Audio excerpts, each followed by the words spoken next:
सारं काही अंधारून येतं तेव्हा काय असतं, तेव्हा अंधाराची गाणी असतात असं ब्रेख्त म्हणतो.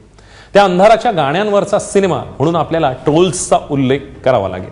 आता अॅनिमेशन पट म्हटल्यावर लहानपणी इसाप नीती वा हितोपदेशाच्या कथेसारख्या फील देणाऱ्या गोष्टी असतात वा त्या गोष्टीनंतर येणारं तात्पर्य असा फील तरी त्यामध्ये मिळतो. ट्रोल्स पाहताना हे टायटल वाया दवडलंय असं आपल्याला काहीसं वाटून जातं आणि ते वावगं नाहीये हे नंतर आपल्याला त्याचा साक्षात्कार करतो. खरं तर हा सिनेमा लक्षात राहतो तो यामध्ये वापरलेल्या कलर्ससाठी. हा सिनेमा त्यामधील भडक कलर्स आणि त्यांची रंगसंगती यामुळे अधिक लक्षात राहतो.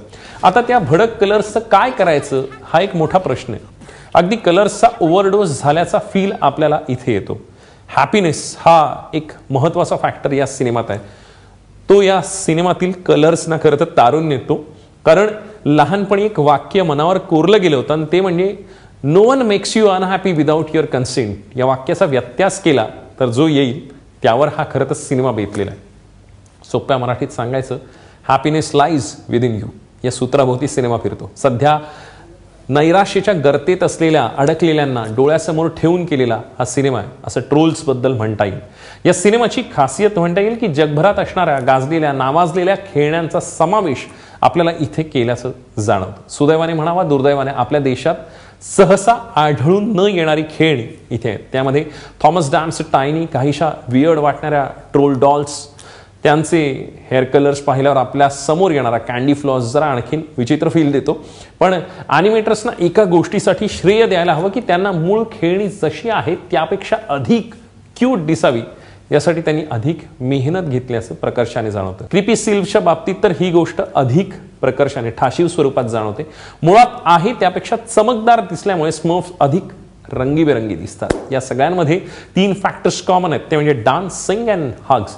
या सगळ्या गोड गुलाबी दुनियेत एकदा एक बर्जन्स नावाचा इविला उतरतो. अत्यंत कुरूप दिसणारा, आकाराने मोठा, रंगहीन आणि निराशाजनक भासावी अशी ही प्रजाती. ट्रोल्सच्या जीवावर उठलं की ते धन्य होऊन जातात. एके दिवशी तर ते हल्लाबोल करतात. ते थेट ट्रोल्सच्या गावावर आणि काही जणांचं अपहरण करतात. आता नवं आव्हान ट्रोल्स समोर उभं राहतं. त्यावेळी त्यांची राजकन्या पॉपी पुढे येऊन हे आव्हान स्वीकारते आणि आपल्या मित्रमैत्रिणींचा शोध घेण्याचं निश्चित करते. या पॉपीचा आवाज म्हणून आपल्यासमोर येते ती ॲना कॅन्ड्रिक. आता सगळंच फेवरमध्ये असून कसं चालणार, त्यामुळे या सगळ्यापेक्षा एक वेगळं मत असणारा, तटस्थ आणि काहीसा अलूफ राहणारा ब्रांच आपल्याला भेटतो, ते जस्टिन टिम्बरलेकच्या आवाजातून. पॉपी ही बडबडी आहे. बर्जनच्या गावाकडे जात असताना तिची टकळी सतत सुरू राहणं, तिचं गाणं यामुळे प्रवासात ब्रांचचं डोकं उठलंय. मॉर्डोरला जाताना फ्रोडो आणि सॅमचा प्रवास याच ज्या पद्धतीचा आहे त्या जातकुळीतला खरं तर आपल्याला हा प्रवास जाणवतो. या सगळ्यात आपल्याला जाणवतं की ट्रोल्स गावातील शांतता नांदावी आणि प्रत्येक दिवस सुख समाधानाचा व्हावा यासाठी पिंक प्रिन्सेस आणि तिचा मित्र ग्रे आपल्याला भेटतात.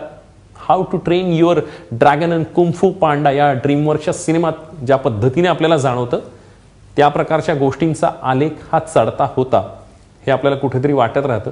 पण काहीसं ट्रोल्सचं हे त्या कॅटेगरीत जसं आपल्याला वाटत होतं तसं होत नाही.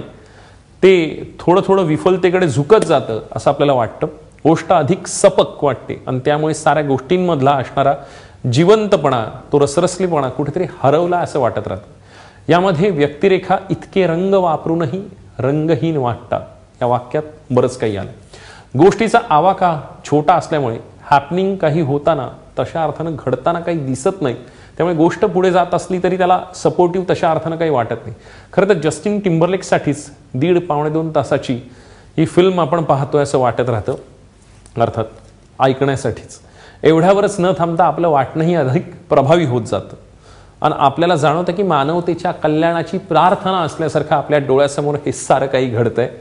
फॅरेल विल्यम्सचं टायटल ट्रॅक आपल्याला अधिक महत्त्वाचं आणि मोलाचं वाटतं. आनंदी रहा, सुखी रहा असा संदेश आपल्याला सतत देत राहतात. मग ते भाषण असो, फलक असो वा भिंती, आपल्याला सगळीकडे हा संदेश दिसत राहतो. आनंद आणि दुःख यांचा संघर्ष हा खरं तर यामधला महत्त्वाचा फॅक्टर आहे, तो गाभा आहे. या सिनेमातलं सगळ्यात जर मोठं शक्तिस्थान विचाराल तर ते याचं पेपी म्युझिक आहे. 70s डिस्को, सिमॉन अँड गॅरफेन्केल किंवा लायोनेल रिची, notorious B.I.G., even Edward Greg आणि अर्थात काही फ्यू ओरिजिनल्स. यामुळे खरं तर रंगत येते. लहान मुलांना नक्की आवडेल असा हा सिनेमा आहे. पण मुलांसोबत गेला तर करमणूक राहिली दूर शिक्षा अधिक वाटण्याची शक्यता आहे. का पाहावा? सुखी होण्याचा मूलमंत्र देणारा सिनेमा. कशासाठी टाळावा? Clarkson उपदेशाचा overdose. थोडक्यात काय? आनंद वनभुवनी या सिनेमाला मी देतोय 2 स्टार्स.